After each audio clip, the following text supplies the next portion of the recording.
Hey guys, lovely to see you all. Welcome back to the channel. We're going to talk today about the real and perceived value of in house movements, the perception that we have in the hobby, in the horological world, about vertical integration. What does it mean to have an in house movement? To what degree are those claims to have everything built in house are actually true? And what does the enthusiast have stand to gain from having a watch with an in-house movement? Is there really a value to that? And if there is, what is that value? Let me welcome some of the viewers who have already tuned in from Denmark. Thomas Höja says, "It's showtime." Jimmy Lennon Jr., my regards to him. Very underrated. Of course, everyone knows Michael Buffer's Let's Get Ready to Rumble trademark phrase, but It's Showtime is not too bad either. Stefan, hi, how are you doing? Rohit R, nice to see you, man. Fries with Mayo joining us from Geneva, our man in Geneva. Nice to see you too. I hope you are that much closer to getting back your 321 1967 vintage Omega, which is a good actually starting point to this discussion too in a little bit. I'm gonna post the link for those who might want to join the conversation on the panel. I love that. For me, it's always preferable to have an interlocutor on the panel. Again, as you know, I have this beautiful reputation in the community for being someone with delusional fantasies, um, a more than healthy amount of narcissism. And I don't deny that I'm in love with my own voice, but hey, it's always lovely to have a fellow panelist. So feel free to jump on. I've pinned the message and also posted it a few times.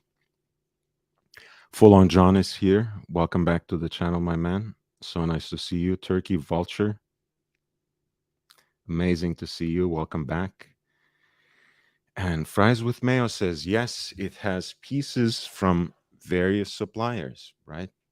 Because that was the norm for much of horological history, for much of the 20th century in watches, even in the era of modern wristwatches.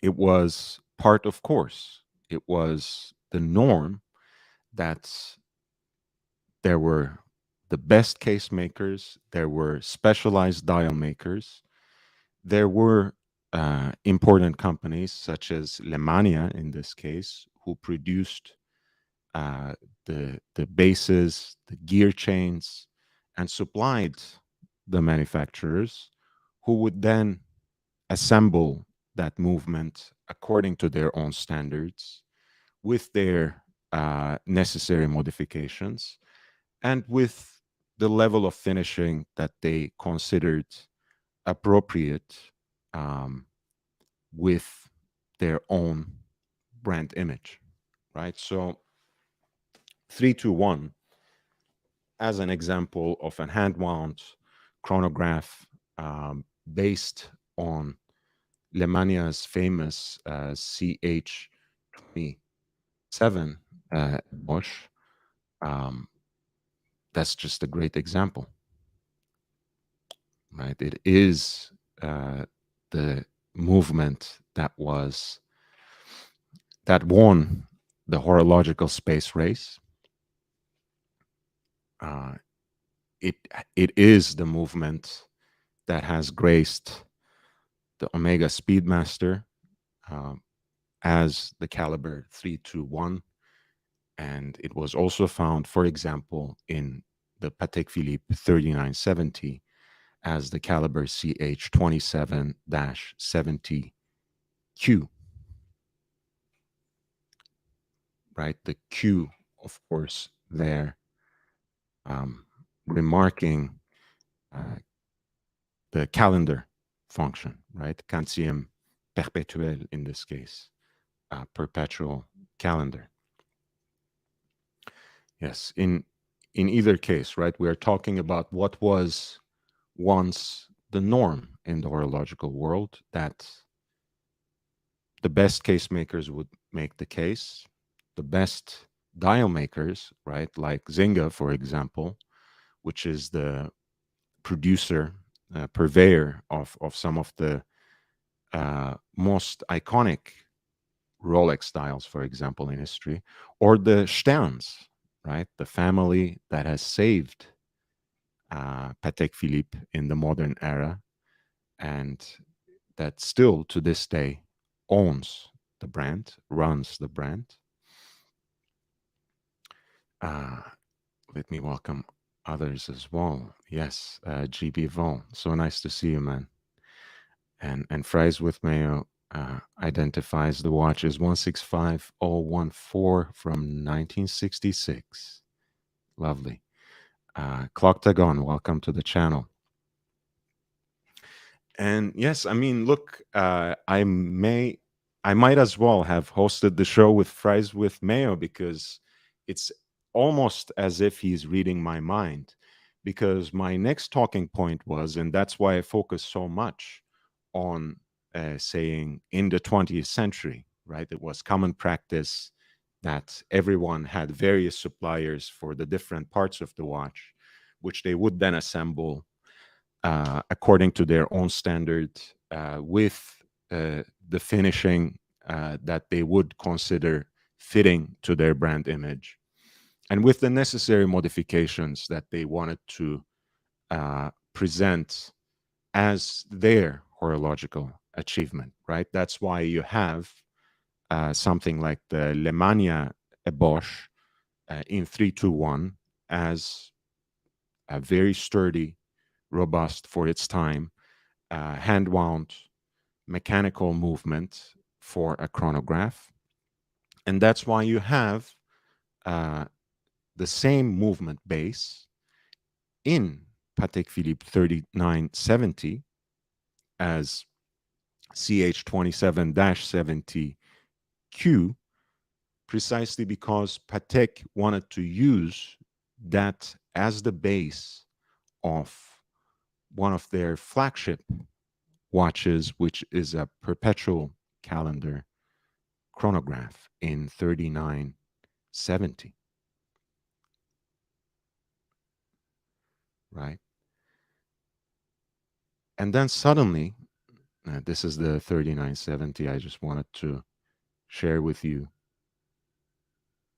And it has this same movement base as the legendary movement 321, which Omega recently built actually from scratch and started introducing slowly but surely into their lineup.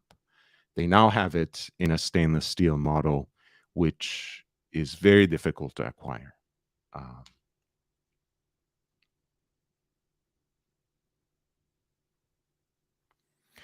But all of a sudden, at the turn of the century, of course, we had the Rolex wanting to re-energize their iconic chronograph, and perhaps with it, their entire line of professional watches, their entire line of sports watches and beyond. Uh, let me let me see the chat for a little bit. Clocktagon says, "Good stream time for us Brits." Hey man, I love the people in the UK. I might as well move there next. I'm a nomad, so why not? But until then, I'm happy to find times that coincide with the UK audience as well. DP says, good afternoon. Hey, man, welcome back to the channel. Louis V350 AD called and he would like for me to trade in my 41 millimeter sub date for a Starbucks plus 5K. Mm. Look, personally, I would, between the two watches, for me, there's very little difference. If you're happy with it on a day to day basis, sure enough, keep it. Why not? If you have been pining for a Kermit since they came out for the 50th anniversary, if you have been in due time looking to acquire a Hulk, um, the Cermit now or the Starbucks, these are obviously very special watches, right? Rolex doesn't have the rights to the color by no means, but green is their proprietary color. And whenever they have something green in a watch, whether it's just a small accent, a bezel insert, or an entire dial, uh, it means money. It is, it is the green um, of the U.S. dollar, right? That's why Floyd Mayweather, uh, when he was going from the era of Pretty Boy Floyd to Money Mayweather, always wanted to emphasize the only color I care about is green. And hey, that's the American way. So, what I would do in that case is if you have been asking for a Starbucks from him, I would go.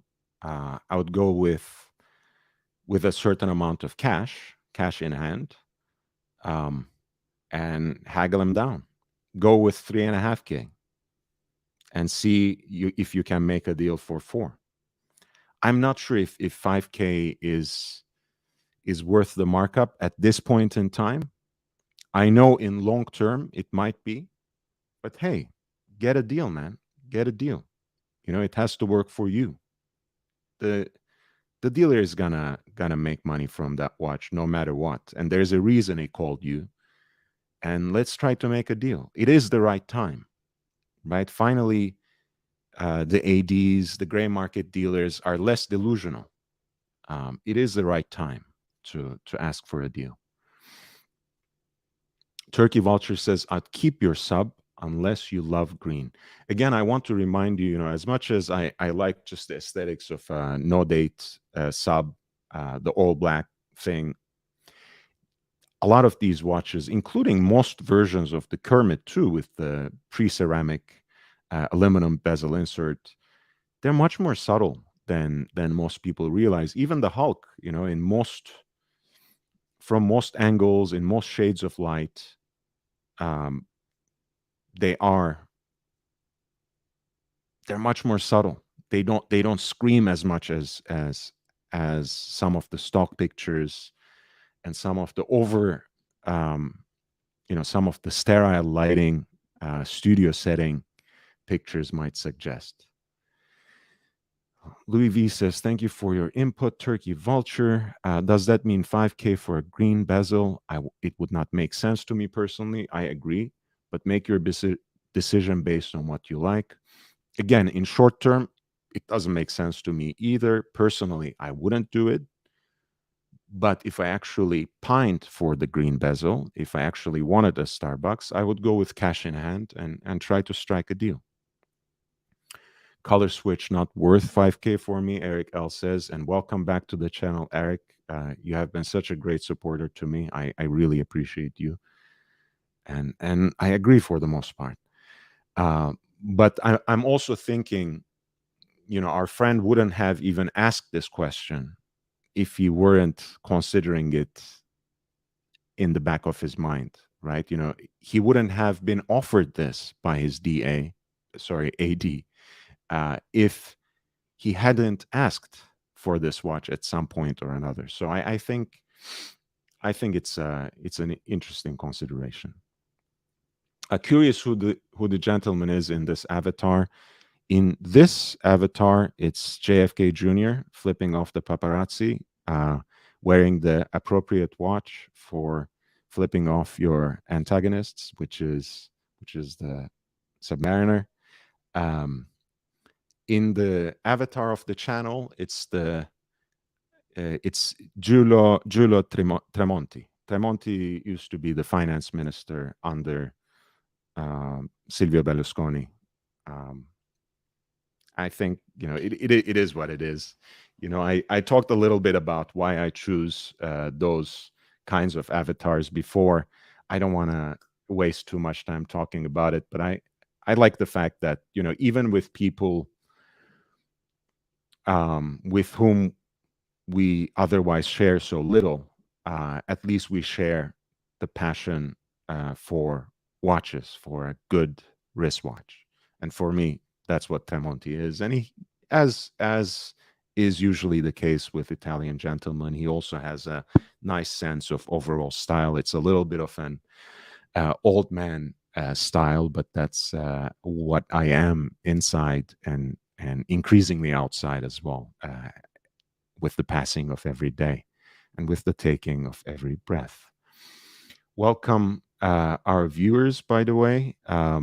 Please, if you have been enjoying the show, hit that like button, upvote.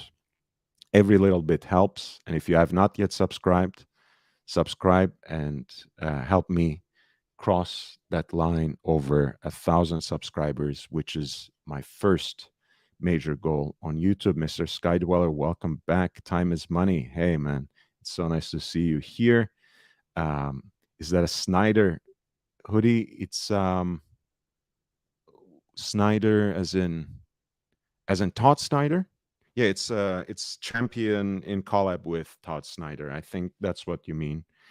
GB Vol says just buy the green bezel and swap it out. Jimmy, welcome back. Upvote for good watch talk. Pity about Rari today in the Spanish GP. It happens. Was Charles' race to win? Paul Wee says upvote. Hey, what a day, by the way, for the Premier League, right? It was intense. I'm very happy that my Spurs won, which clinched our Champions League spot for next year. And I'm very hopeful about the direction of the football club with Antonio Conte at the helm. And hey, it's the fourth place is the Arsenal trophy. So it makes me very happy that the Spurs won the Arsenal trophy in 2022. Hans Nietzentotz says, "Peace be with you too, my friend. Not happy being a Gooner. I am sorry. I do look, man. I do have sympathy. It's Spurs fans always, even for Gooners, even for Gunners, whatever you want to call yourself. Hey, we know you have to concede one thing. We know how to lose, right? We know what it means to fail at the end of the season. We know how it feels when things get Spursy. So Hans, knees and toes. Okay. I appreciate it. I appreciate a man who has um, who has a taste for that. Hands, knees, and toes. Hands, knees, and toes. Nice pun, by the way. Right. I just want to go back to Jay's point, and Jimmy says crazy day, and I'm glad City won the league and not Liverpool. That makes me happy too a little bit, because I want Real to win the Champions League, and I feel it's possible that the way things played out may have broken Liverpool mentally a little bit. So it'll be interesting to see how they play the Champions League final. It can be quite the other way around, right? Because they have missed this opportunity. Maybe they will be fueled even better. At any rate, it will make for a great viewing. And we have a viewing party here on this channel for the Champions League final. So I expect all of you to be there. So going back to our talk, Great Hoodie, are you referring to cost savings for Patek and lower cost, easier access for customers? It just seems that the non-in-house Lemania-based achieve premium over all Patek Philippe references. We'll get back to that, but that's the core of our conversation, right? What value does the pedigree of a movement provide for the watch? That's the question looming over our heads. But specifically, what is the real and perceived value of in-house movements when we have so many watches, so many iconic watches, and so many desirable watches throughout history, where you clearly have the provenance of the movement elsewhere, and certainly not in-house. But when it comes to that particular question, obviously they will have Lemania based will always have a premium because they're gone and they're not coming back. And that's the same reason, and this is for me a way of segueing back into the discussion. That's the same reason why 16520, the 5-digit Daytonas from 1988 to 2000, powered by the Zenith El Primero based automatic chronograph movements, are trending for more than 116,520 Rolex Daytonas. Not by much, perhaps, but for a little more, precisely because they're gone forever, right? You will never have again Zenith producing movements for Rolex. If you will have another company producing movements for Rolex, you'll probably not know it unless you're an industry insider, unless you are a horological nerd like we are. Most people won't know it because at the turn of the century, right, Rolex had this entire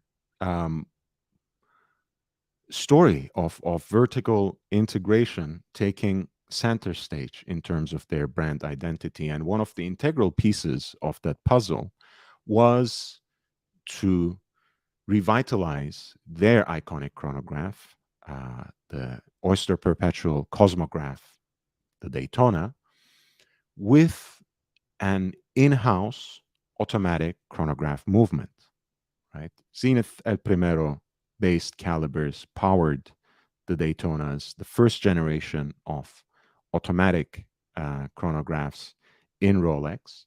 And in 2000, they decided to use that more or less as the platform where they finally said, hey, we are turning Daytona into our icon for the new age. And it is going to have an in-house movement. It's not going to have the Zenith movement anymore. And we are going to build from that. And suddenly, you had one of the first Rolex watches, one of the first contemporary Rolex watches that were flying off the shelves and that were incredibly desirable and that had long-standing wait lists and that were never to be found in the case anymore. So that worked wonders for Rolex, and they have simply built on that, and everyone more or less took after them. And nowadays, it's become at least the industry mantra. Whether it's always true, that's another issue. Whether we should take it at face value, that's another issue. But it has become part of course for brands to claim vertical integration, for brands to claim that they make everything in-house, for brands to claim that their calibers are built in-house. Hands, knees, and toes. Yes, actually, it's a great pun, and thanks for helping me work the cerveau a little bit. Jimmy says, never underestimate Real. Hey, they have the crown, and we are. Well, I'm not gonna speak on anyone else's behalf, but I'm a Rolex fanboy. So if you have the coronet on your side, you have my support, and I would never underestimate Los Blancos. Only Patek Philippe's I like are 5107 Platinum Calatrava, 5170 Nuts watches. Jimmy says, anyway, getting back to watch talk, I'll ask this. If a watch manufacturer uses, say, a standard ETA movement and modifies it slightly, is it considered in house? Great question. Um, I would say no. I would say no. Of course, if you have ETA, Valjoux, Celita, Mayota, or even some of the more desirable um, movements like La Joue Perret, for example, right, which used to supply movements for Arnold and Son. I don't know if that's still the case. Um, and there was a whole kerfuffle, you might remember, with Bremont some years back when they claimed to have built their first in house movement. And it turned out that it was a movement based on um, bases, and gear chains bought from La Joue Perret. And everyone was up in arms about it, right? But hey, it was common practice in the industry just a few years back. And here's my little take about it for everyone to think together. The link is posted, by the way. Please feel free to jump on. Um, are all brands subject to the same kind of scrutiny? Do we are we more willing and more ready and willing to take some of the bigger and more established brands at their word? Are we willing to eat it up when they say they make everything in house? Whereas we would be much more picky and much more judicious in our search of authenticity when it comes to an upstart, a new brand, something that is in the process of emerging. America's Army says, Rooney's. Hey, man, we're still, we might be, we might be taking shelter for a little bit, but we're still part of the Archieverse. So that's our name. We are all Rooney's. Piruka, hey, man, how are you doing? Jimmy welcomes America's Army 285. Hands, Knees, and Toes says, Lord looks like Brando in his early movies. Streetcar. I'm very flattered. And I love myself some early uh, Brando. On the Waterfront. That's one of my favorite movies because it does reflect my own failures and shortcomings uh, in one of my chosen sports, which is boxing. I could have been a contender. Jimmy says, Stella, streetcar named Desire. Oh, yes, that's On the Waterfront. That's a beautiful movie, man. That's a beautiful movie. Hans Toss says, otherwise, Brimont can say their movements are in house, which they had issues saying initially. Yes, it got them into a lot of trouble, especially when they introduced that right flyer, um, and it had a movement based on La Joue Perret caliber, actually a great caliber, right? Something that bespoke makers such as Arnold and Son, pardon me, also use as their base. But because of such claim, the English brand got itself into trouble.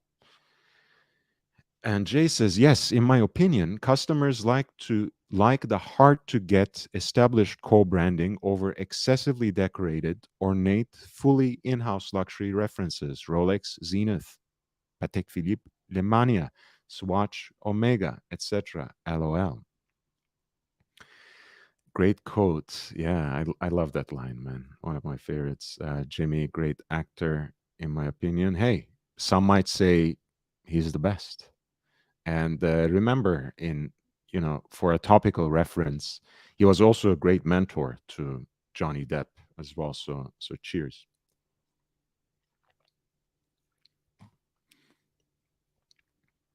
No museum, no official vintage customer service, no certification, no extract from the archive, no interaction with collectors, no meetings, no passion for their past. Turkey, I feel like that sometimes. I related an anecdote from a visit to the Rolex museum, not my personal visit, but something that was told to me by a collector. And when at the end of the factory visit, he said, "So, where's your museum? Are we going to have a tour of the museum?" And when they told him, they have no museum, and he asked why, they simply told him, why showcase an inferior product? Right? That was Rolex's stance. Now it's changing a little bit. It's changing a little bit, if only because they are realizing that there's so much money to be made in servicing vintage watches, right? There's so much added value, in fact, that they can endow their own products if they have something more certified, more centralized, and more official. So that's why they have now an official restoration workshop in Geneva. It is a Geneva exclusive. There's only one in the world. It's not like any other service center, Atelier de Restauration in Geneva.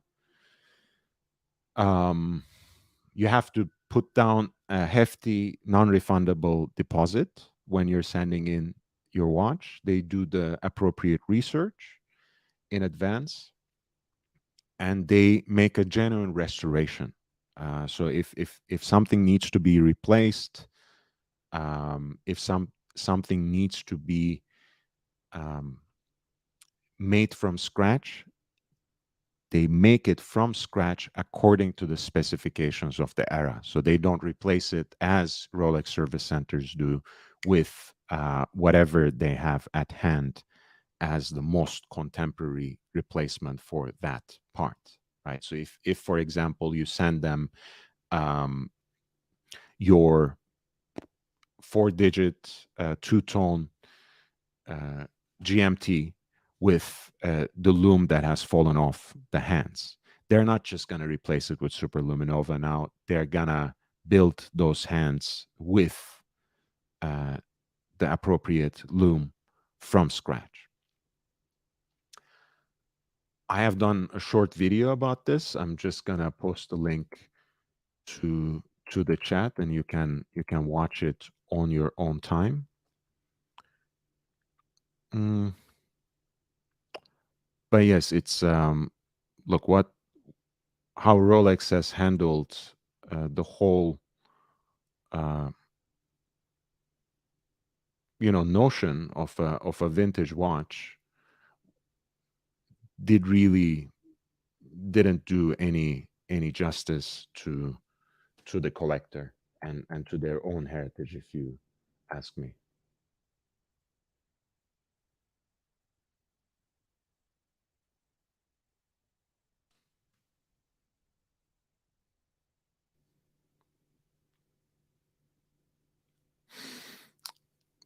Turkey Vulture says this is so outdated that it's hard to believe a watch brand so important as Rolex doesn't give anything back to their fans. They give back very little. I completely agree with that. Like they are it's really it's just like their product development, right? It's very small steps, just cosmetic modifications, a small technological innovation here and there. It's and that's how they move in terms of their approach to their own heritage in vintage watches as well. And they have taken a small step now. They have a restoration workshop. So what? Right? We have two restoration workshops, two very respected restoration workshops for vintage Rolex in Southern California. Why should I send my watch to Geneva, right? Hands, knees, and toes. If you could have only one watch from your collection, which one? Hey, I happen to wear it. 5513 on its original riveted bracelet. It's a beauty. Beauty. I wouldn't give it up for the world. Marlon Brando wore Rolex 1675 without the bezel. Hey, maybe I should do that, guys. That should be my new look. I'll shave my head, pop off the bezel from either my root beer or the Coke, and the channel will just I'll call the channel "Exterminate All the Brutes." Makes sense. I love, by the way, that people still refuse to understand that me calling myself Lord Hellespont V or God Emperor Hellespont and this and that. They don't understand that it's supposed to be a joke. It's actually a way of not taking myself seriously, and it's really funny to hear that from people who call themselves sovereign. It's fantastic. But hey, someone started calling me Prince, and I kind of like that, and I'm willing to settle the difference. I call myself Emperor. You call me Prince. Let's meet in the middle. I'll let you call me King, and then maybe we can get along. Z Zorro. That's one of my favorite characters and one of my favorite people here. All is well, my friend. It's so nice to see you. Turkey Vulture says, very interesting. Yes, about the Atelier de Restauration at Genève. So, Rolex's own restoration workshop that has been operating in the shadows, apparently. Look, people who are so invested in Rolex, like Turkey Vulture, they wouldn't have known about it if some random YouTuber who has about 500 subscribers didn't tell him. Why are they hiding it? Is this a service you provide to your customers? You have to keep it under wraps. It has to be under the radar. What is it? Sometimes it's so funny to me. I Nick Fox has this ongoing joke with the Schäufele, the CEO of Chopard, and he keeps telling him, oh, God forbid, you actually advertise the kinds of watches that you make at Chopard and the kinds of calibers that you build. God forbid someone might end up buying a Chopard watch once every so often. And sometimes you wonder the same thing about Rolex. Yeah, I know you have no problems selling your watches, but why not try a little bit, right? Have a special presentation box once every so often for some of the more iconic and desirable models. Let people know that you actually do service vintage watches and do it appropriately. Advertise it, demonstrate it, right? I don't expect you to take us through the entire manufacture and give us a detailed video of how every single part of the movement is hand finished, like A. Lange und Söhne does, but give us something. It's it's like it's sad at a certain level, especially because we actually care, and we will still care. right? They will spit in your face, and we will still care. Hands, knees, and toes, history, aesthetics, under the radar, formal, informal dress, the Explorer in all its iterations is the Rolex period. I can't disagree. Um, I never found the right deal, but I have always been on the hunt for a 1016. Um, and 5513 is a little bigger, of course, but it is, since it's no date, since it's two liner, mine is from 1967, so it's a meters first. It is actually quite discreet. It's not as discreet, as subtle, and as classically elegant as 1016, but you might consider it a virtue as well, because 5513 is an iconic sports watch as well. So it has everything going for it on that realm. But you put it on a leather band, in a darker color, you can wear it in most formal settings, right? It might not be the first watch you reach out for if you want to put on a dinner jacket, but why not? It can do that job much better than a modern, uh, Submariner no date, which is heftier, chunkier, and maybe more desirable for that reason to most people. But it certainly cannot play that role of a kind of dressier version of a sports watch, something a little more svelte.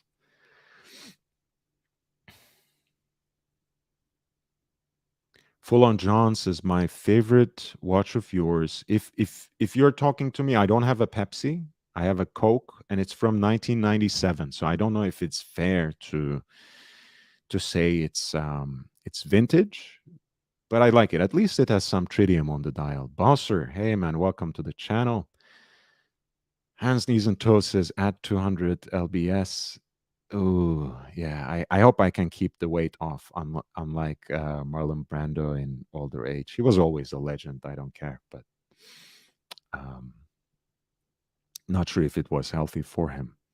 Neo vintage, I should say. Yes, I completely agree. Would love a birth year 5513. Hey, I shared a story about missing out on a birth year 5513 as well earlier, but I won't get back to it now unless it's specifically asked for. Bezos, say, welcome to the channel, man. The Secret Society of Rolex Restoration. Yeah, what the hell? You just want people to send their watches to ABC Watchworks and LA Watchworks, right? Paul Silesius. Hi, Lord. I agree. Still, many brands suck at their relation with true collectors. Yes. Let's look, man. I mean, it's the reason we single out Rolex at these times is because we feel strongly about the brand, right? They might not be the only brand that fails, the only watch brand that fails its customers. Its most loyal customers and true collectors, as Paul Silesius called them. But we feel very strongly about the brand. So sometimes it looks like we are singling them out for all these failures and shortcomings, but it's because we care. Jimmy says, LOL, hands, knees, and toes. You need to change your name now to hands, knees, and toes. Hey, that's his name, apparently. I was giving it a very Teutonic ring by saying Hans, Needs, and Toes. But I was wrong. Used to read Nick Fox articles in Face and GQ back in the late 80s, early 90s. Yes, I love this man. He's an all around stylist, perfect gentleman, uh, great conversationalist. I advise all of you to look for his channel, Fox and Sons, where he just sits with one of his sons um, and smokes a cigar, and they just shoot the shit for about half an hour before they wrap up. And if I'm not mistaken, the other son is just behind the camera. So it's a family affair. It's a beautiful little show. It will teach you a thing or two about cigar smoking for sure, but it will also keep you entertained. I mean, it's the level of serious banter that any YouTube channel can aspire to, if you ask me. But again, I can only aspire to it, and I don't have any um, any interlocutors of that kind. Certainly have no sons, not yet, anyways. Hans Knees and Toes says, "Okay, you are that character as well, Jimmy. I have yet another nom de plume, Hairline fracture." Which what's that a pun for, man? My brain isn't really functioning well this Sunday, so I do apologize. I'm not getting um, the puns today. Type Pepsi out of habit. Hey, Pepsi is not okay. Pepsi is not okay. Um, and sneezing. Turkey Vulture says the Rolex store at the Dubai Mall looks incredible. I would love to visit there one day. Yeah, it's supposed to be the largest Rolex store in the entire world, isn't it? Um,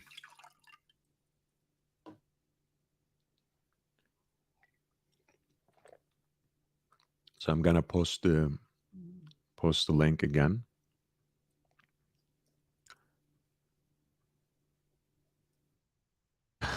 This is a good one. It reminds me of that skit of philosophers having a football match at some point. Was that a Monty Python skit? I think so, right? Monty Python philosopher philosophy football. Yeah,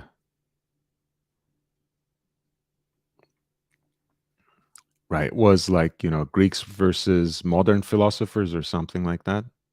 Or was it no Greeks versus Germans? Yeah. It's I just wanna I'm not gonna show it because I'm not gonna um I'm not gonna get the channel in trouble for this, even though it's a very famous skit that you can easily access everywhere.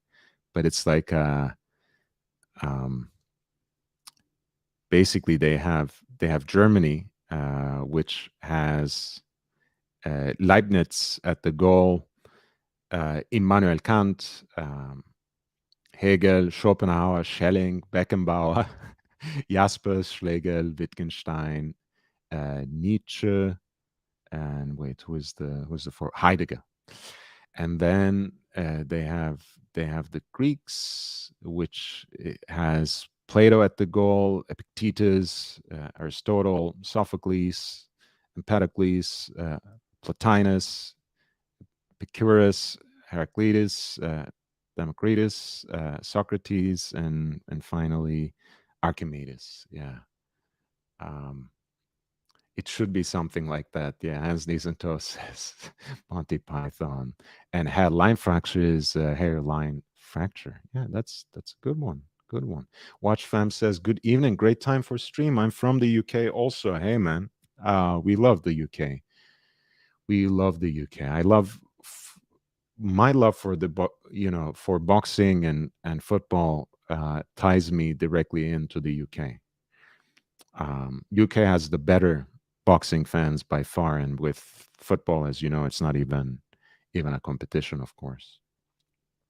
So I have a lot of connection. But to circle back to our idea, now, no thanks to Rolex, there is that story of vertical integration that has completely taken over the marketing copy of pretty much every modern brand. And it seems almost like a knee-jerk reaction now to claim that you have an in-house movement, even when, pardon me, it's just the base of a movement or a gear chain that you bought from someone else and that you have modified ever so slightly and maybe finished in a certain way, slapped onto the case. And here we go. This is our new in-house movement. And in that particular environment, I find it very refreshing that brands like Chapek, for example, advocate a certain kind of transparency. Right? You can. I know they are quickly becoming unobtainable.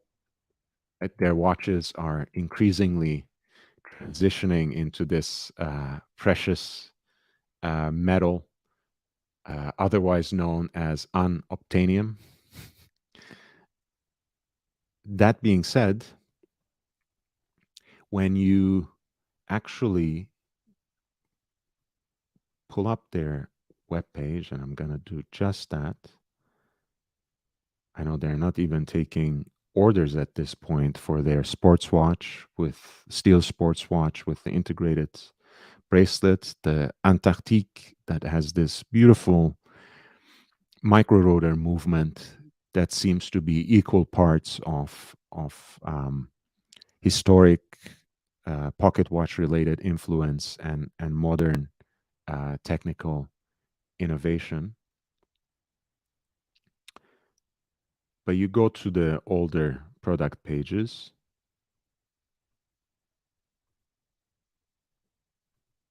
right? The ones that have pictures of several different examples with all sorts of in various configurations. You can peek into the movement and everything.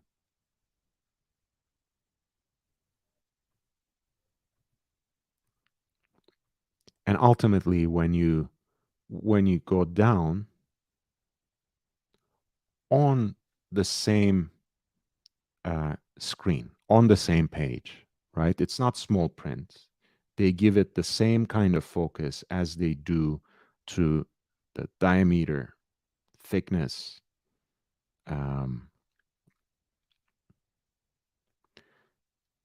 the water resistant, the bracelet.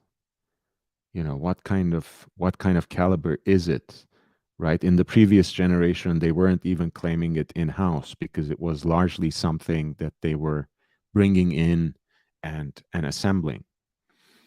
And finally, right, again, in the same font, same size of font, they have an entire section called Our Partners, right? So they have the names of everyone who belonged to the design team, from the primary designer all the way up to the CEO. They have a list of every single company that built for them a component or a part of a movement. Right? And finally,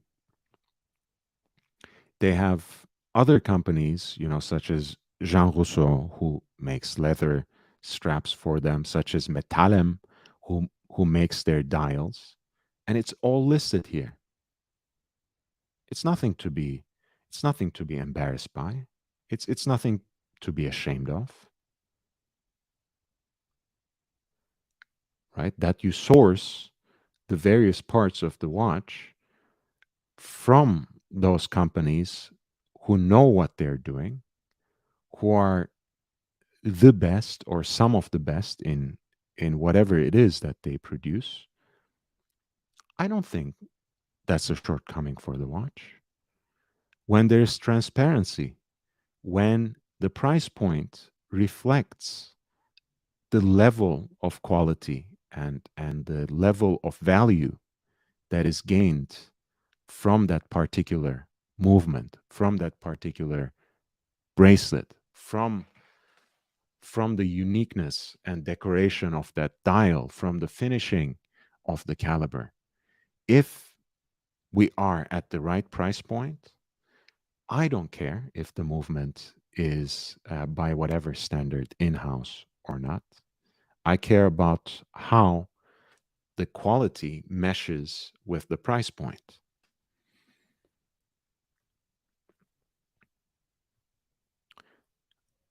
Socrates barefooted. Yeah. That's the philosophers and football sketch, Greece versus Germany. Paul Silesius, Lord, when I was with Archibald in Singapore, I went to the flagship Rolex store all the way in the back. They had this incredible historical exhibit completely hidden. It's a strange. I mean, it's a strange brand. It's like a secret society for the most part.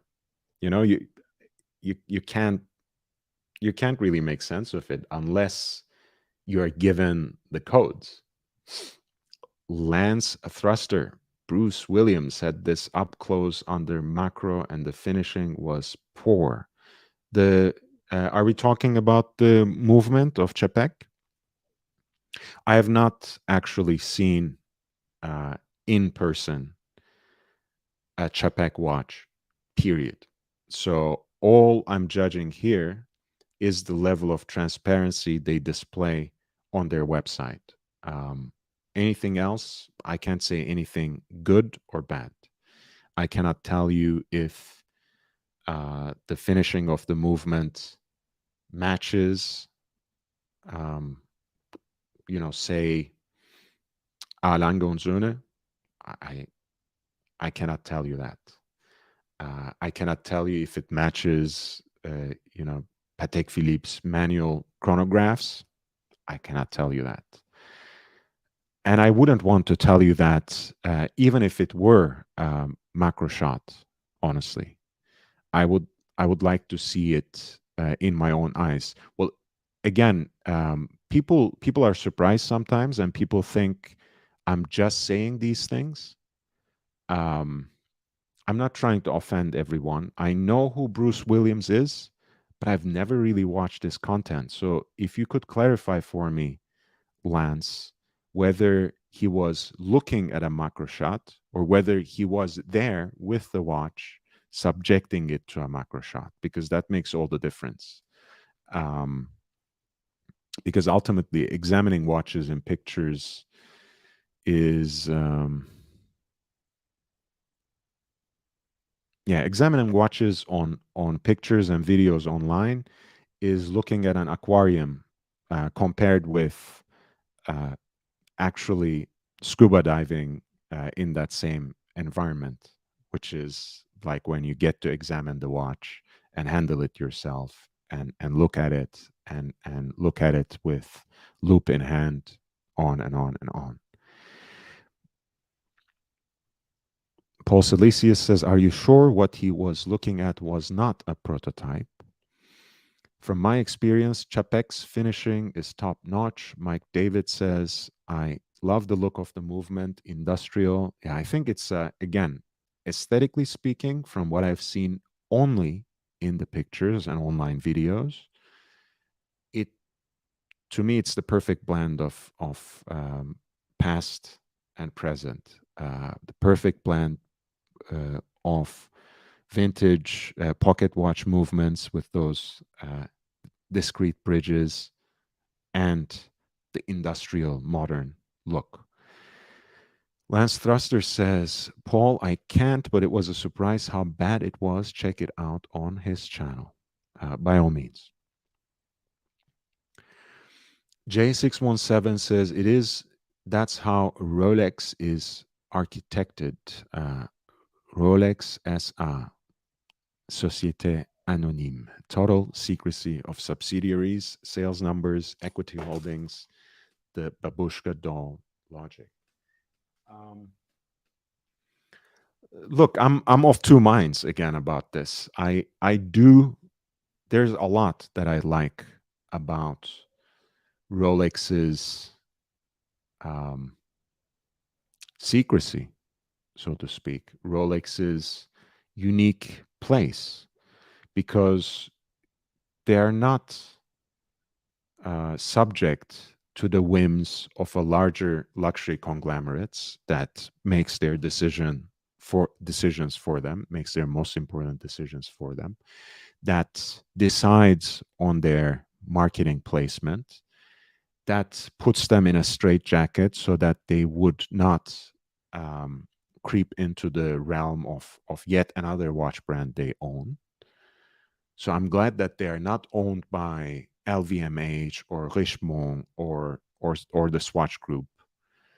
I'm also glad that they are actually owned by the foundation and therefore also not merely subject to the whims of a random CEO who steps in and who wants to change the entire direction of the brand in less than a decade. So there's a lot that I like about Rolex's particular standing that's quite unique, right? And that's actually very desirable.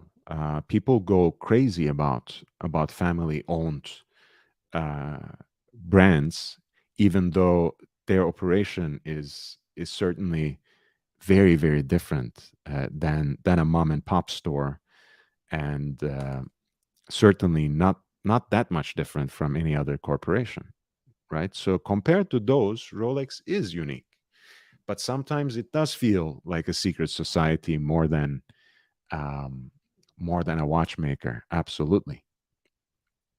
Lance says he had the watch, the dial, and hands were surprisingly poorly finished. Okay, I will.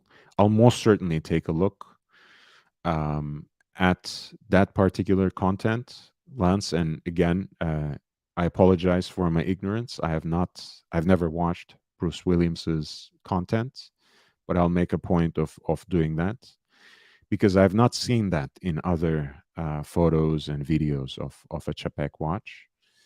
Um, I know Paul has at least one Chapek watch in his collection, so I know he had nothing but praise himself.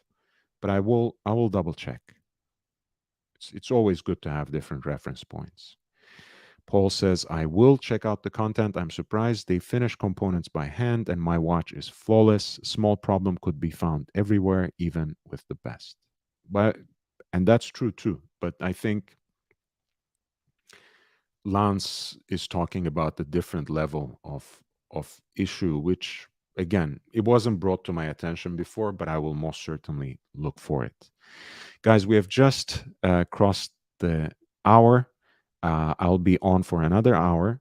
But if you have been enjoying the show so far, if you have been learning from it, hit the like button.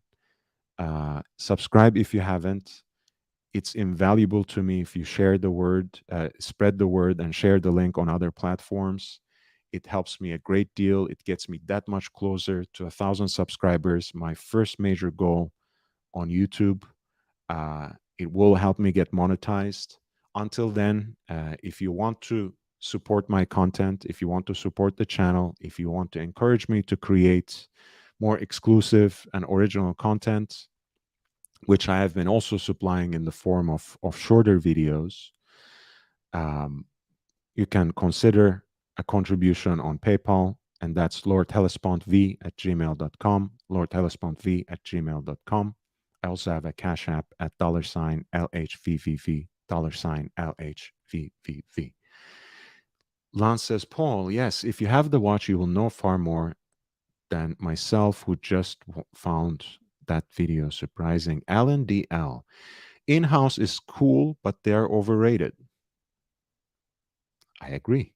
The ETA 2892-A2 is arguably one of the greatest movements ever, and it gives many customers the ability to own an excellent, affordable luxury watch.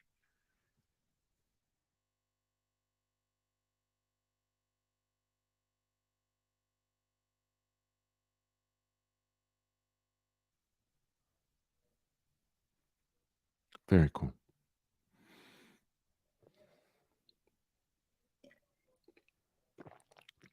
Again, it's the norm, right? Many chronographs these days are, for example, powered by Valjoux 7750, right?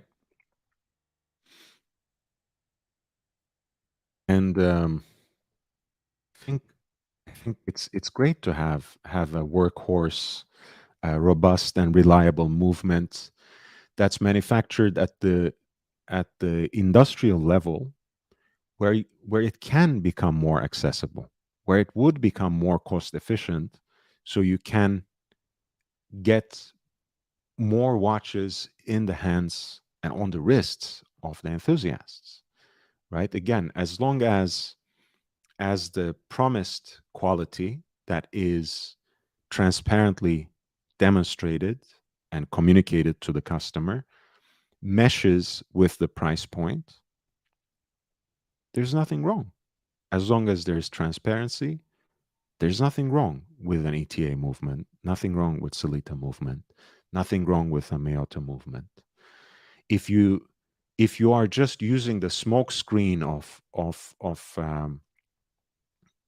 you know quasi artistically produced marketing campaigns to polish a turd, if you are trying to exploit all these stories of valor and triumph in war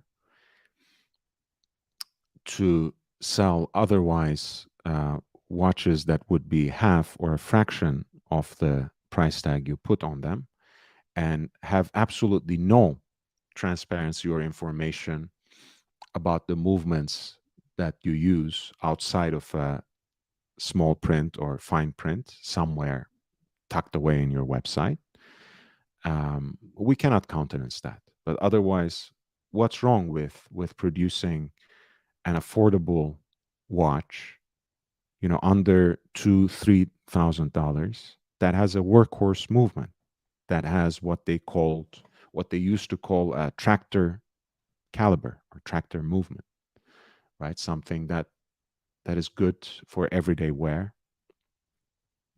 It's perfect. So thank you for that reminder, Alan DL.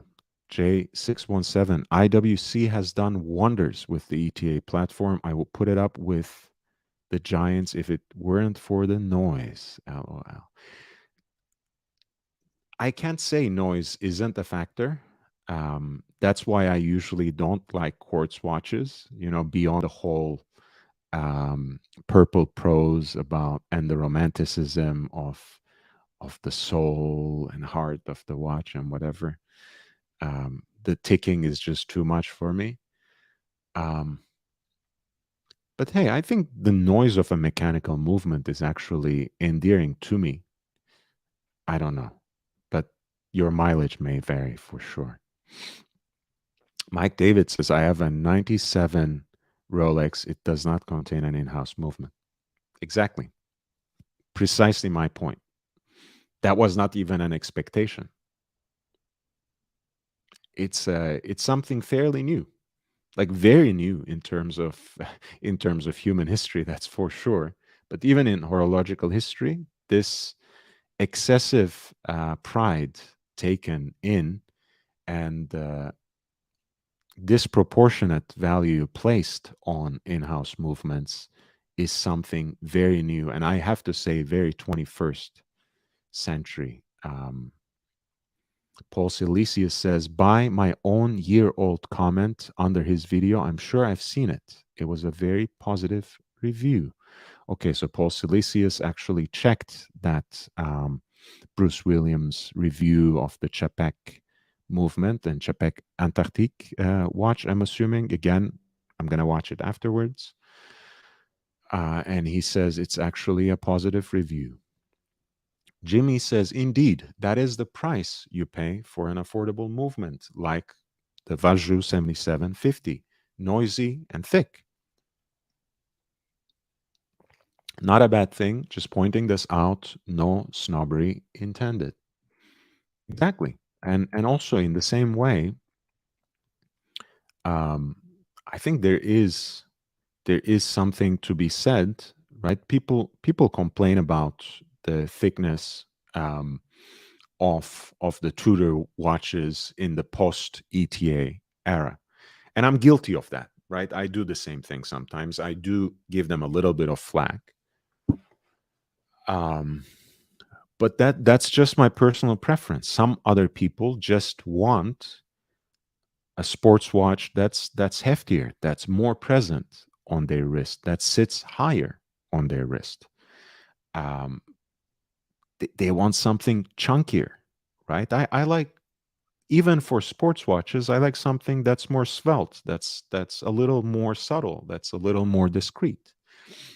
And that's not because this has an in-house movement, right? But vintage watches give me that aesthetic, and I love Tudor for that.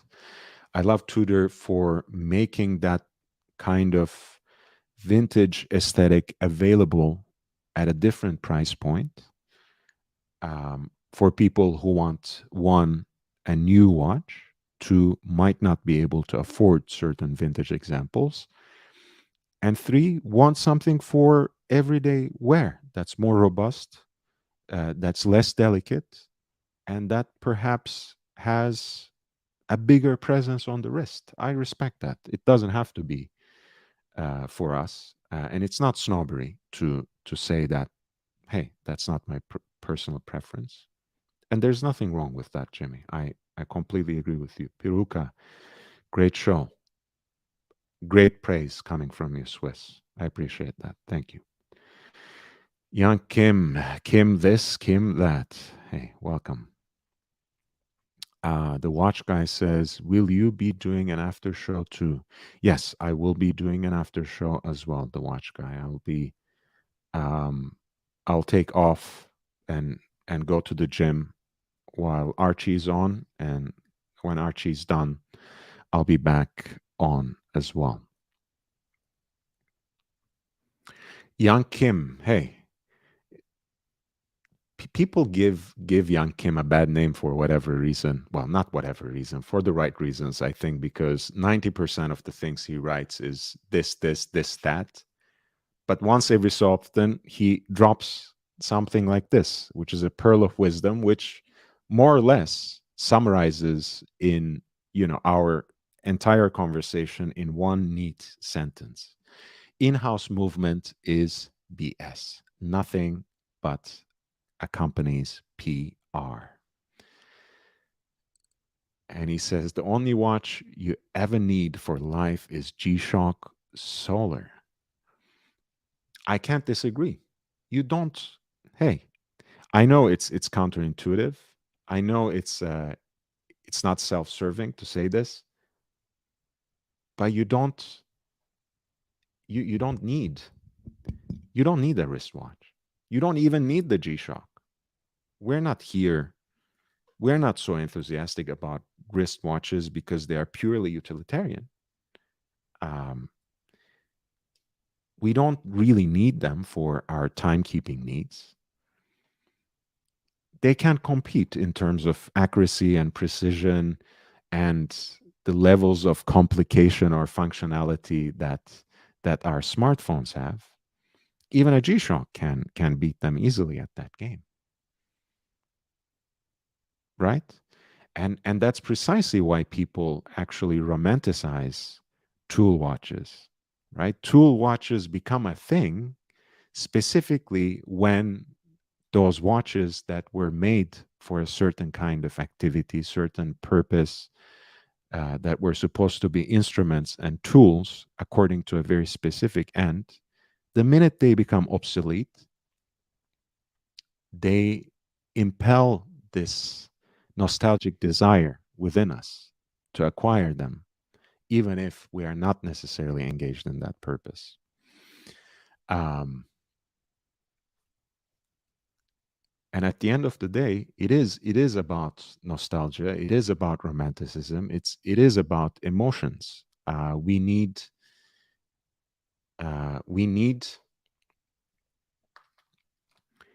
to be connected with what is at the end of the day just a trinket. It is what it is, guys. It it's just a watch. Unless it has some sort of significance for you beyond utility, unless it has a story to tell you, unless it helps you to express something about yourself, it really doesn't mean anything. Um, Pihuka expresses healthy disagreement. He says, I do not agree, Young Kim. Which part? The with the G-Shock or the in-house movement being nothing but company PR? The watch guy says saying all you need as a G-Shock is like saying Tim Wright actually knows something about watches. Interesting take. Hey Cam, Yo, what's going on? how are you doing, man? I'm okay. Just cooked some dinner. Is that Young Thug in your picture? Yeah, Nice, nice. He was Gucci Man's protege at some point, right? I think so. Hmm. Yeah, Gucci Man was the first to put on Migos and Young Thug among many others, actually. But Yeah, he liked watches too. He was a watch collector. and jewelry collector. Yeah, Still, like when they ask any rapper, who has the most impressive jewelry and watch collection, everyone says Gucci Man like that. At the snap of a finger. It's fascinating. Um, what do you have for dinner? What did you cook? steak. Nice, good Yeah, for you, man. The watch guy. Okay, Piluka says I disagree on the in-house. Yeah, man, jump on the panel, Piluka. I'm no friend of Jonathan. I don't think I would ever host him on my channel, but you're more than welcome. And since Tim Wright conspired against me and wanted to eliminate me from Archieverse, I have no problem you can't go back on collaborating with Archie. Swiss. I can go back. I refuse to go back. Why? Hmm? Why? Long story. I'm not going to perpetuate drama, Cam. I'm happy to have you, but that's not the conversation I want to engage at this point in time. Okay. Uh, s- but anyway, so what's been going on, Cam? Well, for the week, let's Yeah. see. I kind of cussed out Tim on a different stream. Flashed out on him doing some disloyal shit. So, yeah. Why? I thought you guys were getting along. No, he did a snake move behind my back. Oh I wow, Tim did something behind your back. That's unheard of.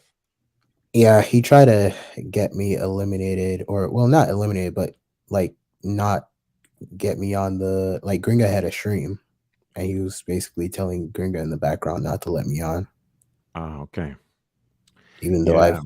helped him on his stream. And Cam, it's all about the leads. The leads. You have no presence or worth to these people because you don't have a channel with 60,000 or 100,000 subscribers. They yeah. don't care about you as a human being. They just care about what they can squeeze out of you. But Gringa actually cared. She let me on. Um but it was Tim that was trying to block me from getting on, which kind of rubbed me the wrong way because like certain shit in real life people could try to block other people like myself out of certain things, so I was kind of feeling that way. Look, Mike V says, for example, Cam, you were great on Gringa's show. Ignore the rest. I Yeah, agree. so yep, bro, so you're never going back on Archie stream? No, no. I will be in the audience. I will still be watching the Archie Luxury live stream as long as Marcelo is not on and he's not disrupting the show. It can still generate some entertainment. And clearly, they're a little.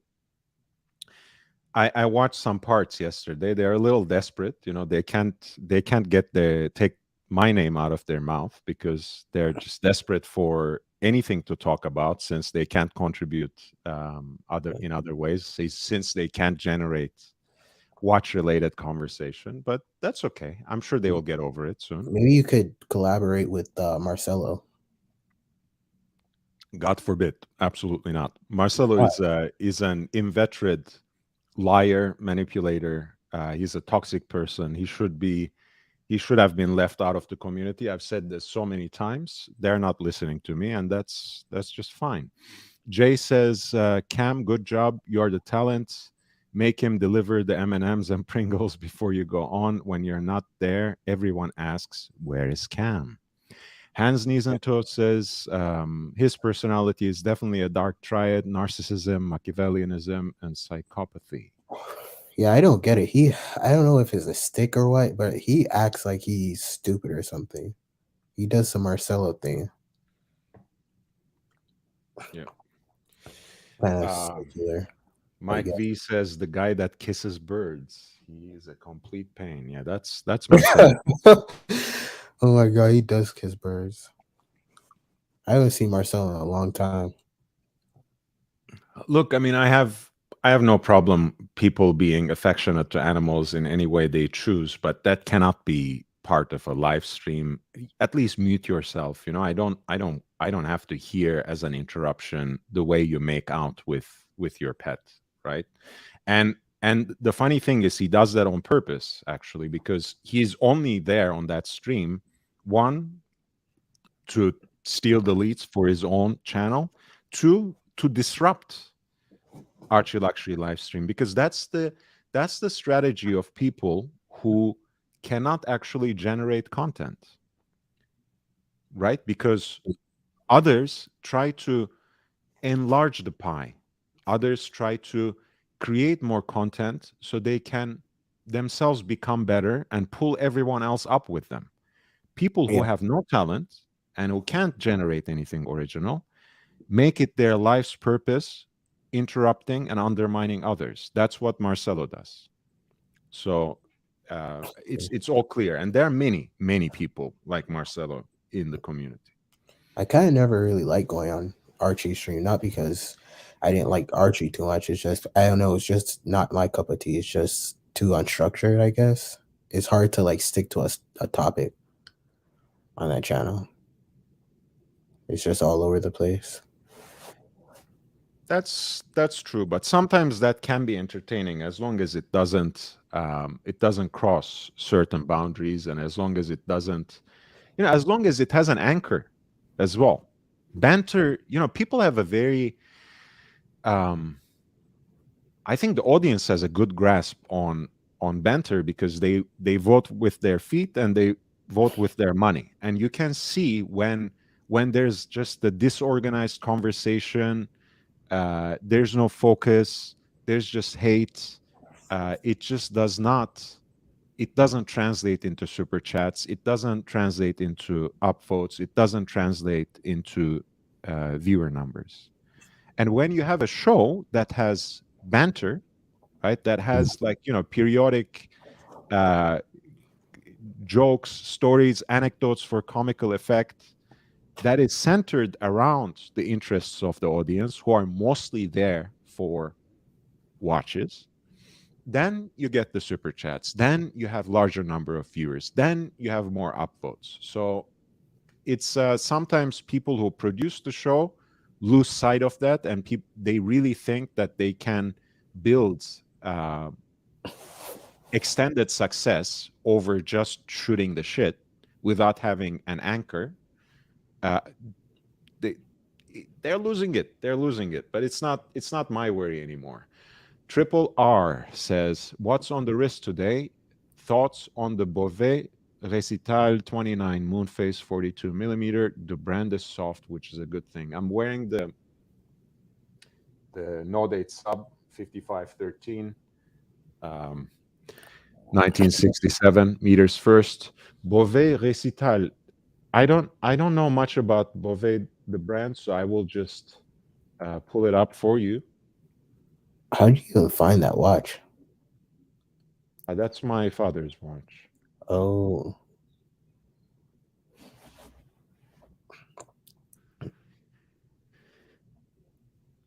do you service it? Not at Rolex, no. It has seen service by ABC Watchworks in Los Angeles. How long could it go without a service? Like how long? Like how old was it before you had to service it?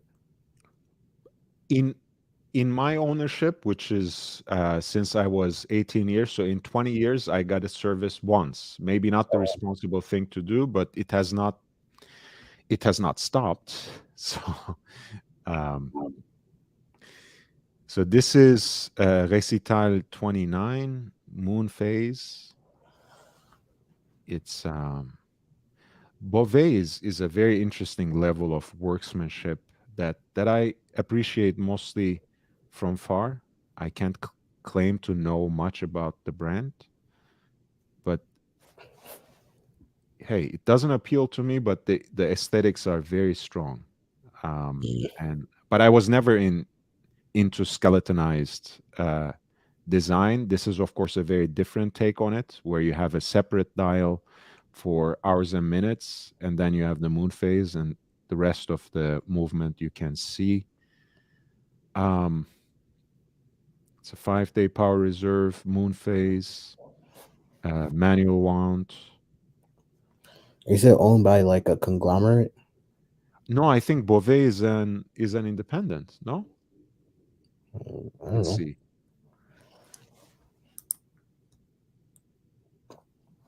No, I think Beauvais is independent. I mean, someone can correct me on this, but I don't think they're owned by one of the luxury conglomerates. Triple R, tell me how much you would be paying. I always like the fact actually that brands are discreet, undervalued, underappreciated, because that means you can get a good deal in the secondary market if you actually love the brand.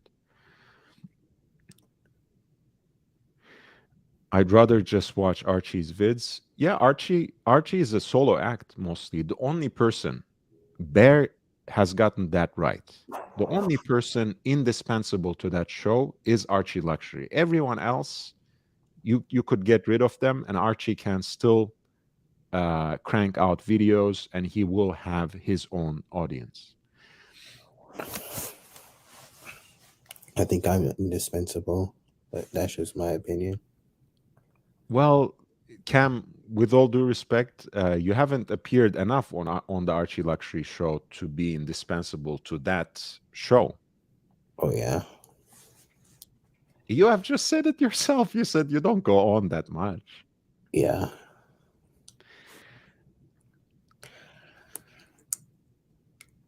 But you know what Uh, we do need? We need the Blondie stream. That's what's uh, piping up next. I don't need any part of that person. But You wouldn't have her on or like thank go you. on her stream? No, not anymore. She was on here once, and it was a decent stream, but I have found other things. I found out other things about her over time, and I don't want any part of it. Cool, Chris Kelly, just stopping by really quick. Hey, man, thanks for being here to say hey and give my support. Salute. Yes. And House of Beauvais is the owner. Yes. Hans Knees and Toes says, like the phrase Michael Caine's butler says to Bruce Wayne about the Joker. There are people who just want to see the world burn. You remember that story? Have you watched the Dark Knight? Yeah, like when I was like 12 or something, 11.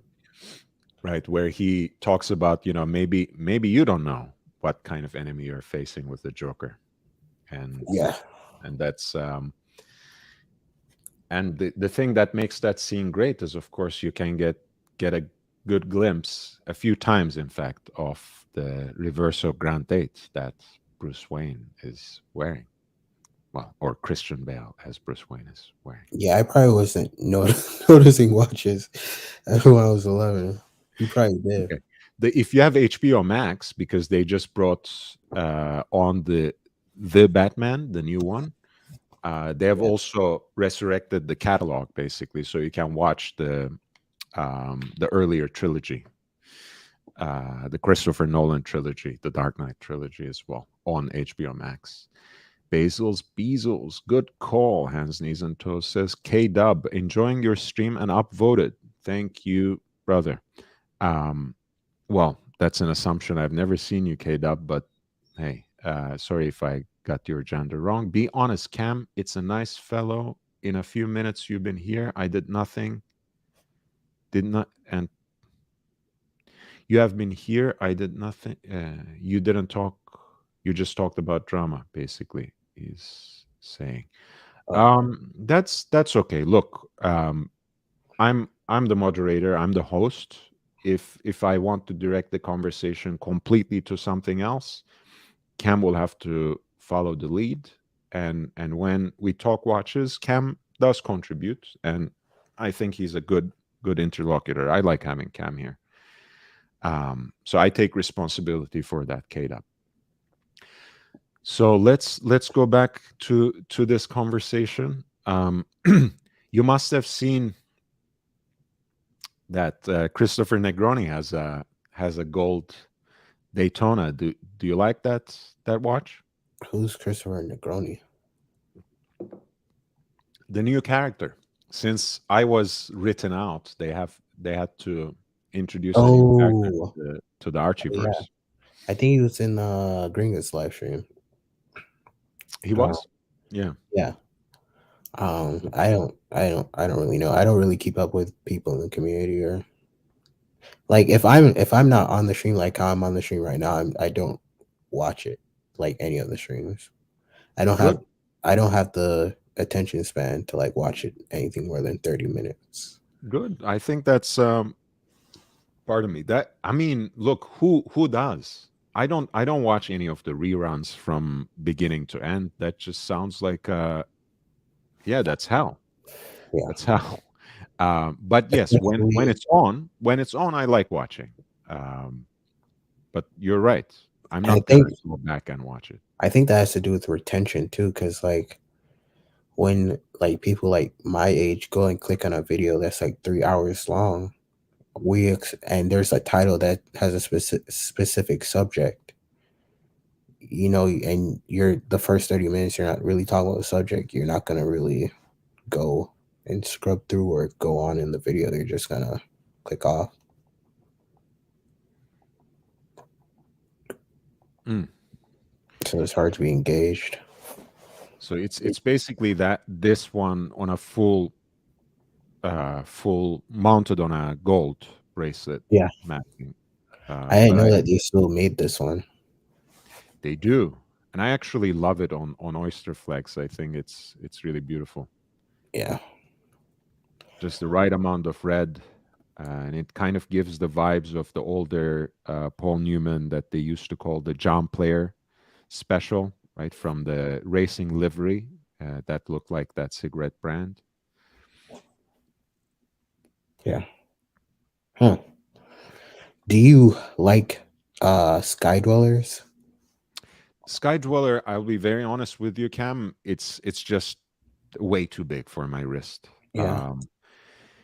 I feel the And same way. I have the similar. I actually love the Sea Dweller 43. I Mm. think that's also a little too big for my wrist, but I love it enough that I would pull it off because I want it.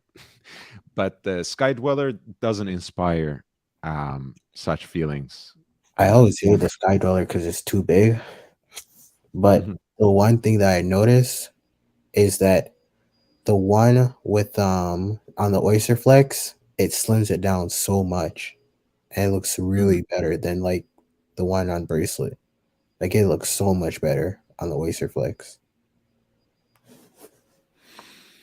K Dub, hey, thank you, man. Hans Knees and Toes says, Cam, do you listen to 2+ hour podcasts? No, No. And Sky Dweller looks like an overweight. They just it has does. That's why I like it on the Oyster Flex. It really slims it down. mm. Reverso spotting in films. Pierce Brosnan in the remake of the Thomas Crown Affair. Yeah, he was, as you remember, Hands, Knees, and Toes. Um, he was at that time still signed as Bond, so he couldn't do two things. One, when he wore that Reverso, the brand name was actually scrubbed off the dial. Let me pull up the picture of that so you can see what I mean. And also when there was a scene in Black Tie in that movie, he also had to have his bow tie untied because otherwise it would be too much like James Bond. So you see, the name was the brand name, and everything else was scrubbed off the dial. Wait, so are you Oh, Cam, come back, Cam. Um, Anti-cartel sock account. Am I blocked? No, you're not blocked. People are people who are just disruptive on this channel. They're the ones who are blocked. Otherwise, no one is blocked from this channel. This is an open platform. Unless you come here to target me or any other panelists or someone in the chat, you're more than welcome. So,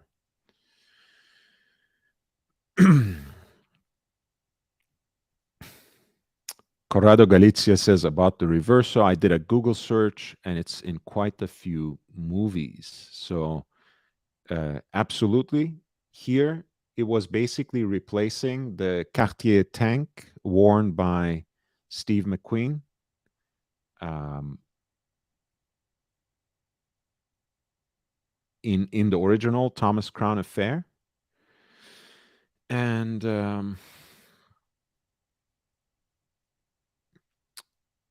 in this case, since Pierce Brosnan was contracted as Bond, he couldn't wear anything but Omega on the screen. So when he did wear Gégé Lecoutre Reverso, the name had to be scrubbed from the dial. Um, and if I remember correctly, he also had a black tie scene in this movie where Thomas Crown.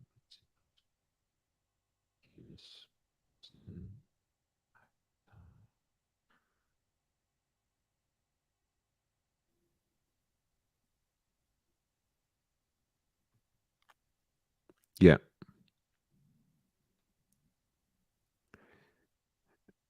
And the way he had to wear something like that, whereas everyone else is in appropriate black tie attire, whatever you want to call it, um, is because again his role as James Bond. Happy Sunday, man. Have a blessed Sunday. Nice to see you, JB. Thanks for dropping by. Anti-cartel sock account. Guess my message wasn't appropriate. Trust me, I did not moderate the chats in any way today. It wasn't necessary. So sometimes, as you know, YouTube itself holds back certain messages for profanity, for certain kinds of phrases. It may have been blocked for that reason. Hands, knees, and toes says, watch people fluid. Mm. Jimmy says, Cam, come back, dude. I was actually starting to like you. Yeah, he can, if you engage Cam in a respectful manner, just like any other panelist, surprise, surprise, he is just like any other panelist. But most of the time on this on these platforms, we don't have common manners. So we instigate people, we single them out, we pick on them.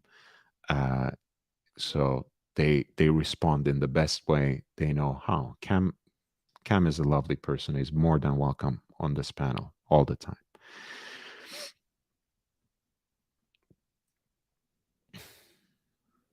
Hands, Knees, and Toes says the burgundy dial tribute small sex on Casa Vagliano strap. Pure class. Let's pull that up. I do love that.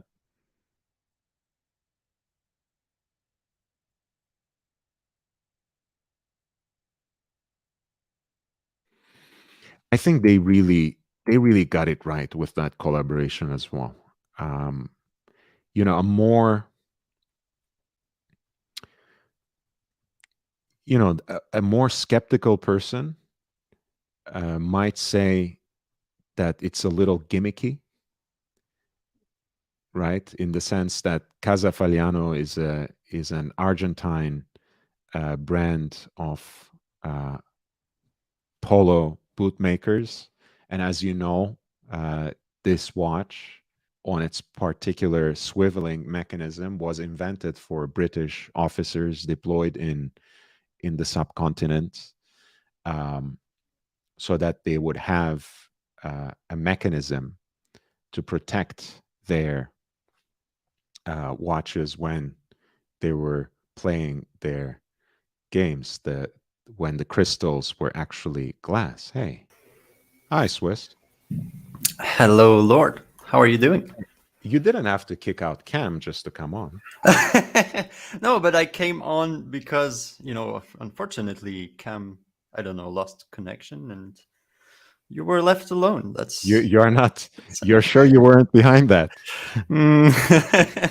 No worries about that. Because it was so abrupt, and now that you're in, I suspect something going on behind the scenes. Right. No, but Hey, hey, welcome to the man, I channel. really enjoyed your show. It was, well, it's still going, but it's super nice to actually find someone who does live streams, talking about watches, Thank and you. actually knows a thing about watches. This is I Little, really appreciate it. Yeah, comparatively speaking, I know a little bit, but it's when you engage with people, when you want to remain open, when you want to also learn from them, this can be very educational for everyone yeah, involved. So I absolutely. appreciate it. And I think was it last time or the day before you had the OC on your show? It was also a beautiful conversation. So Thank you. congratulations. Thank you, man. Stevie One says, "Hope to see your channel soar. Great effort. Thank you, thank you, and again, thank you, Swiss. You too." Jimmy says, "It's good to have a perspective of a younger person in the hobby." Yes, and another good thing about Cam is he's also very cynical, right? He's we may have we may have become bitter over the years as watch collectors, as hobbyists. Cam is skeptical from the start. He has been in the hobby for about 2 days, but he does a double take on everything. He suspects everything. He scrutinizes everything. So it's a very good perspective, actually. Hans Niesenthal says Polo connection, absolutely. Again, look, I'm taken by the brand, so for me it makes sense. For others, it might seem gimmicky, but for them to collaborate, especially for the special editions with the real Cordovan straps made by Casa Fagliano. It's great. And Mm. for everything else, they have a version of the same design in calfskin, and aesthetically, that's just as good looking. Um, no apologies, man. You can misspell my name and call me whatever you want. People really think that I'm a delusional fantasist because I call myself Lord Hellespont the Fifth. Hey, call me a jackass if you want, as long as you address me with a watch-related question. I will answer it. Any thoughts on the two-tone GMT? I have one. Sometimes I love it. Sometimes I hate it. Swiss, let's get your take on this. I I'm really like it. When it comes to GMT, I have to be honest, I don't really enjoy the vintage models, but I think the modern day GMT, whether it's the Batman, the Pepsi, or in this case the root beer, I think they are excellent, beautiful watches. By the way, I'm having my GMT right there what let us see it. Yeah, nice. on the Oyster bracelet. Got it last year. Very cool. Wear it in good health, man. That's GMT Master 2 is a cool watch. I think in any configuration. My vote goes for the vintage or neo Yeah, I vintage know. version. Pre-ceramic, at least, let's put it this way. It doesn't have to be so musty and dusty as my nipple dial root beer, but anything before the advent of the ceramic bezel inserts. But if we are talking about the very recent iteration of the root beer, I do appreciate it. um, I think it deserves the chocolate brown dial that the two-tone Yachtmaster has as an option to be called root beer. But in this case as well, I think it's a beautiful watch. Actually, when I was in South Coast Plaza, I've seen a couple of different people wearing this particular watch, and it looks good um, in the wild as well. Oh yeah. Uh, Oh yeah. you know, to see it, handle it, and examine it, it looks like, of course, like any other contemporary Rolex. It's a solid watch. It's a sports watch. It glimmers and shimmers beautifully. But to see it on the wrist of someone, it's a little bit different, and it's actually a very good watch. I like it. My vote, if you get the nipple dial. It is what it is. I think it is the iconic two-tone Rolex sports watch. Some would rate the bluesy above it, and I understand. Um, but yeah, the two-tone GMT, even in the black dial configuration, uh, in vintage or afterwards, I like them. I think two-tone is actually a good compromise. People have always, well, not always, but for a long time, people have thought of it as just a compromise, right? If you can't get a gold watch, you get the two-tone. Whereas, in that contrast, you maybe even have, this is not an objective point, of course, but it's not an optical truth. But in my perspective, I think you get even more visual interest through that contrast between stainless steel and gold center links and accents. And the other thing is, of course, you get the everyday wear robustness of a stainless steel watch by and large. So I think that's a good compromise. Jimmy says, "Nice, Batman." Thank you. K-Dub says, "Nothing but respect for you. Autocorrect is challenging, and I need no worries, man. I really genuinely don't care. I know you're addressing me, so write whatever you like." Jimmy says, "That's the only time I will like a musty and dusty nipple on a Rolex." On the Rolex. And Hans Knees and Toes says, "Totally agree on pre-ceramic GMTs." Hey, we this is the first time we have Swiss on, so be nice. No, it's fine. I Better, mean, it's just my opinion. of course.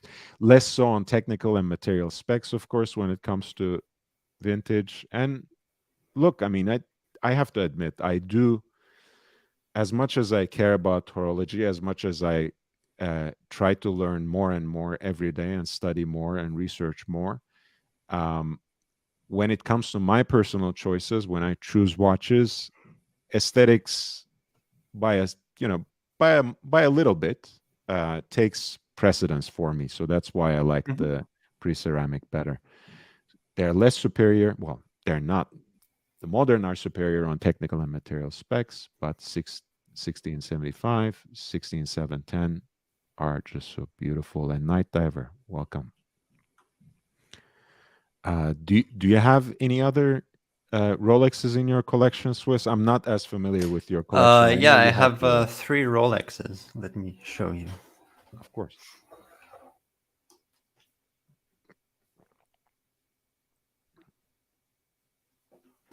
So I have my watch box right there. Let me do. Let's put them here. Okay, so this is my very first Rolex and probably my most important watch in my collection. It's that one right here, if it can focus right there. Beautiful. So this is 34 mil Oyster Perpetual. I got it, I think it was 2018, Mhm. or maybe 2019. I don't remember, but like a year after it got discontinued. It's hard to see, but it's actually a blue dial. Blue, And yeah, yeah. in the sun, it's absolutely wonderful. And people are always calling it the 36 because there exists a 36 OP exactly the same with the same dial and everything. This is 34, and you can differentiate them. If you look at the 3, 6, and 9, Hmm. mine are in solid gold, while the 36 would had loon on them, just like the Ah, Explorer. cool. Yeah. And you know, this is a good point to ask. Don't you think 64 actually wears quite well? So underrated and so understated I as think well. I have very small wrists. As Same you here. can see, they call me a chicken wrist or whatever, twig wrist. I don't know. Actually, it fits on me perfectly. Let me put this on. Tack tack, up. Oh, there we go. Look at that. Mm, Isn't looks that great. beautiful? It is. That's I think fucking beautiful, guys. 34 is very underrated. You know, that like the older generations of Air Kings, for example, in 34, Yeah, those are great options exactly. as well. You can Great. find older Air Kings that look quite the same. There's just an extra Air King indication on the dial. Yeah. Uh, yeah, they are amazing. You can find them for pretty cheap right now. Jimmy asks you, have you seen the new Yes, LHV GMT in person yet? Yeah. yes, yeah. What do you It's think? super weird. Like everyone else, I don't understand really what's the appeal and making it that way, but just the fact that they made it black and green, it's an insta seller. It's Right. no questions asked. They could have flipped the dial upside down, do whatever they want. It would have, be just as successful. I Yeah. really enjoy the color combination, green and black. I think it's beautiful. Yeah, but actually, it's not the left-hand drive that you know, because that means that me with my left hand, I would wind it from here. This is the point. It's not the fact that you can, because see, this is my left hand, and I Hmm. always wear my watches on my left hand, Hmm. right? Even though I'm left-handed. So a left-hand drive is not made for people to wear on the left hand. No, it is so people use the left hand to wind, right? Yeah. Left hand wind. Well, it's also, it's also why the Italians call it destro, right? To be worn on the right hand, as it were. Yes, yes, because then the crown would be uh, on this side like the others. But the thing that really bothers me is they flip the date.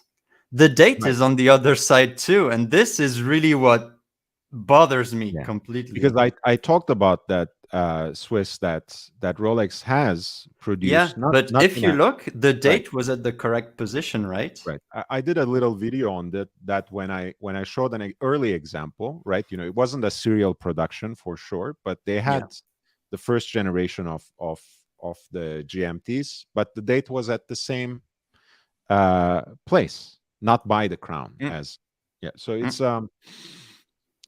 it's fascinating. And by the way, I went through the marketing material as well. That there's absolutely no mention of this watch being directed at left-handed No, no, people no, no, at no. all. It's just a novelty, Yeah, as they it's like something calling new. it. Mike David says, I wear a left-hand drive Tudor on my left, and there was the question: does the color of the bezel insert bleed at all, like the Pepsi, No, it's just like the the Batman. Batman? There's no So like it's clean well cut. executed. Yeah, yeah, well executed. Um, guys, we're gonna close in about 4 minutes. So if you haven't done it yet, please press the like button, spread the word, share the link on other platforms, help me to 1,000 subs. And if you want to contribute, it's all in the ticker. So feel free to do that. And Swiss, your third Oh Rolex yeah, watch. so that was my second one. Well, I The don't have to present the watch. Everybody knows that no, no, watch. no, no, no, no, no. Batman. Batman. Yeah, obviously it doesn't want to focus on it. And the third one, it's ta-da, another Oyster Perpetual. Nice. So this is the 39 in white dial, which I think is absolutely beautiful too. The white is not like perfectly white. It's like a very matte white. It's not glossy. It's So really you would say particular when you would say the it's light. closer to the Explorer 2 dial than a Datejust white dial, right? Or is it altogether different? No, it's even different. Oh yeah, more like the Explorer 2. Yeah. Okay. More like the Explorer 2, yeah. The modern one. By the And way, actually Ozzy says I nice to see Swiss on, and he's also a thanks. fan of the Batman over the Pepsi as well. So I bought this watch not really because I think it's slightly big. It still fits me well, but I think it's slightly big on my wrist because I was always using this before. Mhm. And when I see this one, which is like 5 millimeters more, it's a bit too much in my opinion. But when I look at it right there, it looks fine. Mhm. But I bought this one secondhand because someone sold it to me at list price, secondhand, Okay. which was about $6,000, and I think right now the price is more about 10 to 11,000. So I have to be honest, I bought this one because it was a great deal, not because I really wanted the watch. So yeah. I think we're almost out of time, but maybe you're probably familiar with this. Baron von These are Müller good says, models. Bring it up. Vacheron Constantin 42015 malt date. 12.5. Well, let me Google that. 12015. I'm a big fan of that case shape. It's like Talon's lugs design. I'm a huge fan of those earlier 2000 Oh Vacheron yeah. Constantin Malt series. I think that's a decent deal in Australian. But again, Vacheron Constantin from that era is acquired taste. If you like it, Yeah. get it. If you like it, it's a very good deal. Just keep in mind that many people probably are going to tell you that it's an ugly watch. Other than that, it's a really good deal. I like it. Yeah, and look at those entire series for hand-wound chronographs, and even they have a great model in Malt's chronograph perpetual calendar as well. Guys, thank you for everything. This wraps up today's show. Upvote on your way out. Thank you for your presence and support. I'll see you in the after show after the Archie Luxury live stream. Until then, I bid you adieu.